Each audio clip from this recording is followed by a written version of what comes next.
Merci de me permettre de donner mes sentiments par rapport à ce qui s'est passé ici.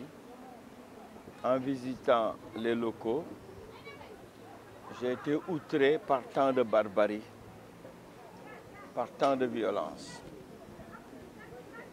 Ce qui est grave, c'est que les faits qui ont eu lieu sur la VDN sont éloignés du siège du quartier général de Khalifa Sall.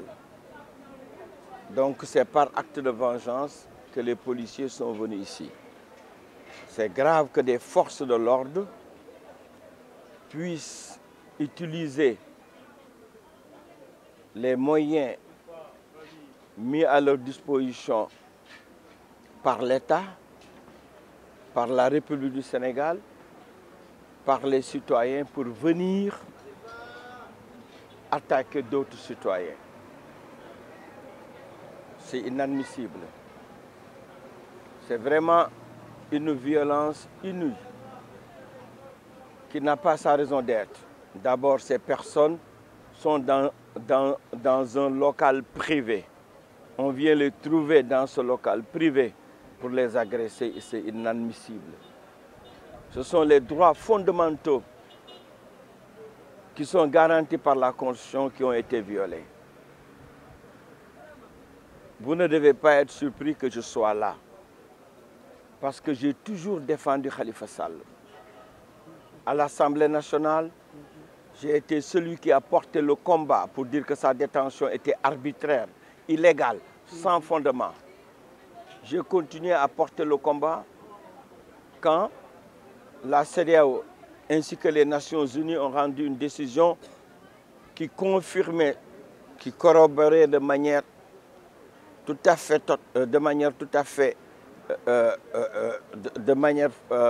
forte ce que j'avais dit. Là aussi, je me suis levé pour dire assez, il faut le libérer. J'ai eu honte quand la Cour suprême a rendu sa décision.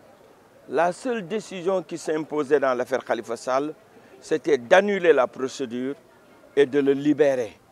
Parce qu'il y a eu des violations graves qui ne peuvent pas être réparées. Quand des nullités sont des nullités substantielles dans une procédure, on est obligé d'annuler toute la procédure et peut-être de la reprendre. Cette affaire, une fois de plus, montre que c'est pour des raisons politiques. Des raisons politiques que Khalifa Sall a été arrêté et mis en prison.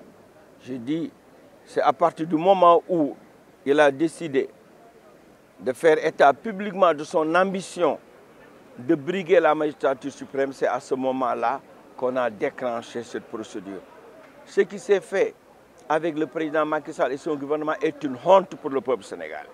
C'est un recul de la démocratie. Le Sénégal n'a jamais vécu ces moments. Qu'on utilise la justice, qu'on l'instrumentalise pour écarter des citoyens sénégalais et ainsi limiter le choix du peuple souverain. Une fois de plus, on ne peut pas trouver des violations beaucoup graves, beaucoup plus graves que celle-là quand il s'agit donc de la démocratie. Je terminerai par dire, je n'ai pas été hier à la Réunion parce que vous savez tous que j'ai eu un décès. Un frère et un ami étaient décédés et j'ai dû aller à l'enterrement à Touba. Mais c'est l'occasion de dire que je suis dans le groupe des 25. Et je partage le combat de l'opposition. Nous en avons assez. Il faudrait que Macky Sall comprenne que les Sénégalais sont prêts à lui barrer la route. Ce qui se passe aujourd'hui au Sénégal est grave. On n'a jamais vécu de telles situations. Depuis 1992, on va vers des élections, alors que les principaux acteurs, toute l'opposition réunie, ne partagent pas les règles qui doivent permettre l'organisation d'élections transparentes. C'est une situation unique au Sénégal, unique et unique. Une fois de plus, je dis c'est grave. Il faut arrêter tout cela. Nous menons le combat.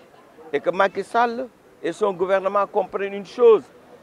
Face à l'oppression, nous avons un droit de résistance. Et je le dis à l'endroit du peuple. Nous avons, la Constitution nous donne le droit de résister face à l'oppression. Et ce qui se passe avec Macky Sall, c'est de l'oppression pure et simple. Et nous résisterons. Nous demandons au peuple de partager notre combat. Et qu'on soit face à Macky Sall pour qu'il recule. Khalifa Sall doit participer à ces élections. Karim Wade doit participer à ces élections. C'est comme ça que le peuple souverain pourra se prononcer de manière tout à fait légitime. Vous savez, moi je ne suis pas quelqu'un qui parle de manière isolée. Je fais partie du groupe C25. Dans ce groupe, des stratégies sont élaborées.